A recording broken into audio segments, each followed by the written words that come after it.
అంటే నేను మాట్లాడతానంటే మా వాడు మైక్ తీసుకుని నేను మాట్లాడతానండి, అందుకని ముందు దానికి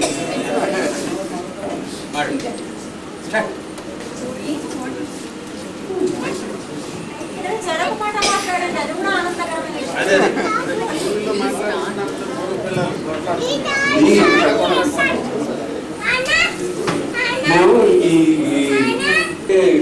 చాలా ఆనందం అనిపించింది. పెద్దమాయితో చిన్నప్పటి నుంచి బాగా అలవాటు మాకు. ఏదో అకేషన్ రాలేదు, కలవడం లేదు అని చెప్పి అనుకోవడం తప్పితే రెగ్యులర్గా మీట్ అవ్వట్లేదే అని బాధ. మామయ్య చిన్నమాయి చెప్పగానే చాలా టచ్ అయిపోయాను.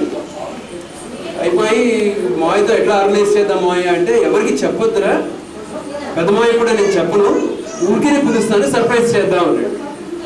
అది ఈ నిమిషం వరకు చెప్పకుండా ఉంచడం మాత్రం నాకు భలే నచ్చింది.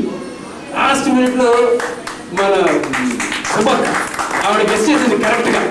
ఇవన్నిటికీ నాకు చాలా ఇన్స్పిరేషన్ అనిపించింది. ఏంటంటే మామయ్య ఆలోచన, మనం అందరం కలవాలి, కలిసి ఉండాలి, కలిసి మాట్లాడుకోవాలి, మనం అందరం ఒక కుటుంబం. ఈ ఆలోచన నుంచి దూరంగా వెళ్ళిపోతున్నాం అన్న ఆ బాధతో అయినా ఇది ఒక రకంగా ఒక తాటి మీద నడిపిద్దామని చెప్పి తను చేసిన యజ్ఞం మాత్రం ఐ థింక్ ఇట్స్ వండర్ఫుల్. అసలు నేను అనుకోవడం మనం అందరం కలిసి శ్రీమోయ్యకి సన్మానం చేయాలి. ఆలోచన రావడం ఒకటైతే దాన్ని ఆచరణలో పెట్టడం అనేది వేరే విషయం. అందరికీ మంచి ఆలోచనలు ఉంటాయి, కానీ కొంతమంది మాత్రమే దాన్ని ఆచరణలో పెడతారు.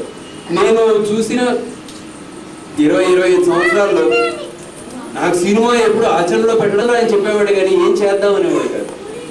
అంటే అప్పటికి ఆయన ఆలోచించేసేసి కన్క్లూజన్కి వచ్చేసాడు అనమాట, చేద్దాం. ఇంకా అక్కడి నుంచి మమ్మల్ని పిలిచేవాడు, అరే నువ్వు గిన్నెలు తాగుతావా చూడరా, లేకపోతే ఇది తీసుకుంటారా ఇచ్చారు అంటే పనులు గడిపోయేవాడు మేము అందరం. కానీ ఇది చెయ్యాలి అన్న ఆలోచన ఎప్పుడూ మాయకే వచ్చేది. అక్కడ చాలా ఆనందం అనిపించింది నాకు. ఈ వీటన్నిటికన్నాను పెద్దమాయ గురించి మాత్రం ఒక మాట చెప్పాలి. పెద్దమాయ గురించి మేము అప్పుడు కొట్టెమళ్ళ మాయ అనేవాడు.